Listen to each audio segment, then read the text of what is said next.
Inanunsyo ng Regasco ang panibagong rollback sa presyo ng LPG na 3 piso kada kilo. Epektibo simula alas 7 ng umaga kahapon, araw ng Biyernes, April 17. Katumbas ito ng humigit kumulang 33 pesos na bawas sa presyo ng karaniwang 11 kilogram na tangke. Ayon sa kumpanya, ang pinakahuling pagbaba ay bunga ng pagbagsak ng presyo ng crude oil at ng mga local fuel price sa bansa na nagpababa ng shipping at transport cost ng LPG. Dahil dito, inaasahang unsuggested retail price ng 11 kg na LPG ay maglalaro na lamang sa pagitan ng 1,422 hanggang 1,533 pesos.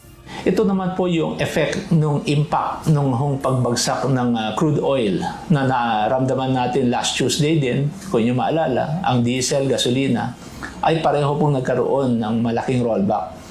At ang impact po nito ay 3 piso doon po sa ating transport cost ng LPG deliveries natin. Nauna nang nagkaroon ng 3 pesos rollback noong April 14 matapos ipatupad ang suspensyon ng excise tax sa LPG at kerosene alinsunod sa direktiba ni Pangulong Ferdinand Marcos Jr. Tatagal ang fuel excise tax suspension sa nasabing petroleum products sa loob ng susunod na 3 buwan. Bago ang mga rollback na ito, sumirit ang presyo ng LPG noong nakaraang Marso. Ayon kay LPG Marketers Association founder Arnel T., isa sa dahilan ng pagtaas ng presyo ng LPG ay ang pagkaubos ng old stock sa gitna ng mataas na demand.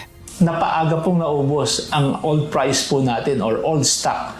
At ang akin nga pong report ng panahon na yon is hanggang March 25 naubos po ang old stock. Kaya po noong March 26 at March 28, kami po ay napilitan magtaas base po doon sa tinatawag nating bagong delivery ng ating mga import suppliers. Bukod sa demand, nakadagdag din sa pagtaas ng presyo ang anunsyo ng Saudi Aramco na paggalaw sa contract price na umabot sa $243 na katumbas ng 16 pesos kada kilo sa local market. Hinati sa dalawa ang taas presyo kung saan kapwa nagkaroon ng 8 pesos increase sa LPG na ipinatupad noong April 1 at April 6. Ipinaliwanag pa ni T, ang lingguhang pagtaas ng presyo ng diesel at gasolina ay direkta ring nakakaapekto sa gastos ng paghahatid ng LPG. Sa panahon ngayon, hindi lang po yung contract price na inaanunsyo ng Saudi Aramco ang nagiging sanhi ng pagtaas ng presyo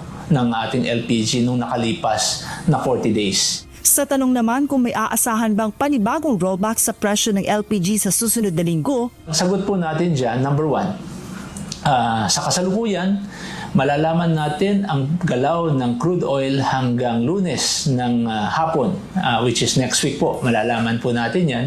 Pag nagkaroon po ng paggalaw at medyo malaki po ang posibilidad na maaari pong magkaroon ng another round of rollback ang diesel and gasoline, malamang sa malamang madadamay at maisasama po ulit natin ang presyo ng LPG. Joan Nano, UNTV News and Rescue. Diyos ang aming sandigan, serbisyo publiko ang aming pinahahalagahan.